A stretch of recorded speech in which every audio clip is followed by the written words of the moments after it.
Hi guys, it's Molly. Today I'm going to show you guys my August wrap up. I managed to read a total of 6 books this month and I'm super excited because I just finished my internship, so next month hopefully I'll have more time to read books. Guess what? Oh my god, I managed to read a total of 50 books so far this year, and that is a huge achievement. I have never read more than like 45 books per year, and my initial goal was actually 40 books per year, but it's only August and I've read 50, so I think I'm doing quite well.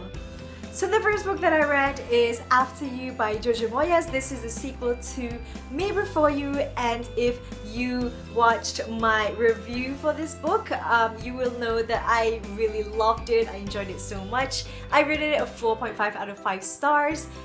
It is definitely very different from Me Before You, and you really can't compare it because they're talking about totally different issues. Overall, if you're reading it for Will, I don't think you're gonna enjoy it that much, but if you're reading it to see how Louisa keeps developing and how she had to deal with what happened in the first book, I think you would really enjoy it. So yeah, go check out my review for After You if you want. Next, I read Harry Potter and the Cursed Child. I received this as a review copy. I was super excited because it's Harry Potter. Who's not excited? I actually have quite a few issues with it, but overall I quite enjoyed it, so I'm rating this one a 4 out of 5 stars. Mostly my issues are with the plot, basically how it sort of seemed inconsistent as a continuous story after the Harry Potter series. It doesn't feel like J.K. Rowling really wrote it, and she didn't write the whole thing, so that would kind of make sense. But I do love some of the new characters that we get to know better, like Albus, but actually I didn't like Albus that much. I loved Scorpius. Scorpius is a great character, and I love Draco Malfoy in this. I don't really think it's necessary to read it, to be honest, but if you just want to get more of the Harry Potter world, definitely should read it. Next, I picked up Unholy by Neil Schusterman. This is the second book in the Unwind dystology, and I read Unwind last month and I rated it 4.6. This one I'm rating 4.4 out of 5 stars. It wasn't as good as the first one, but I still really enjoyed it. It was a little more slow, but towards like the last third of the book, a lot was happening. It was just really fast paced. Next, I picked up The Crown's Game by Evelyn Skye. This book was actually a little bit of a disappointment for me. I rated it a 3.8 out of 5 stars. I do think that it's very similar to The Night Circus, at least the concept of the game itself. It was really similar and it bothered me a bit, but at the same time it did have its own charm and beauty to the game. But mostly I had a problem with how legit the game seemed in the story. Like, it didn't seem that important. The last 100 pages was actually pretty good and it was quite emotional. I nearly cried, so because of that I gave it a bit higher, so I gave it a 3.8 out of 5 stars. Next, I read Our Chemical Hearts by Crystal Sutherland.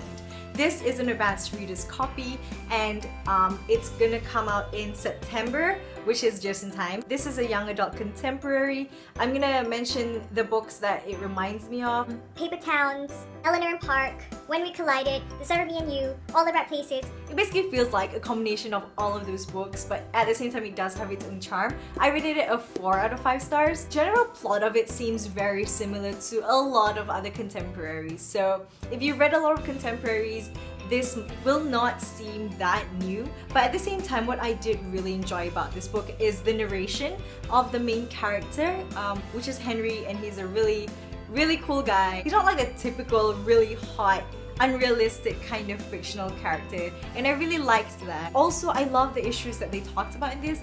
There's a lot of discussion about life and death and redemption and love and grief, so I really liked those things. It was quite deep. I really enjoyed the Harry Potter references and the other pop culture references as well. I would definitely recommend this if you're still into young adult contemporary. And yeah, last but not least, I listened to an audiobook, and it is of Queen of Shadows by Sarah J Maas.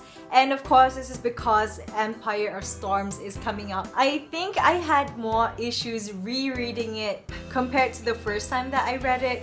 I was just really annoyed with a lot of the characters, particularly Aelin and Rowan. Maybe it's because I'm really not digging the inconsistency of the books, but whatever, that aside, I mostly really enjoyed the last 100 pages or so of this book when there were a lot more feels. So, and yeah, initially I was really excited for Empire Storms, but then I found out, like on Twitter, that K.O. Westphal wasn't gonna have his own point of view, and just got really sad. So I'm not that excited for Empire Storms anymore, but I will still read it and hopefully it will surprise me. So yeah guys, those are all the books that I read in the month of August. Comment down below if you have read any, or if you are excited to read any of those books that I mentioned before. And yeah, thank you so much for watching. I'll see you guys in my next video. Bye!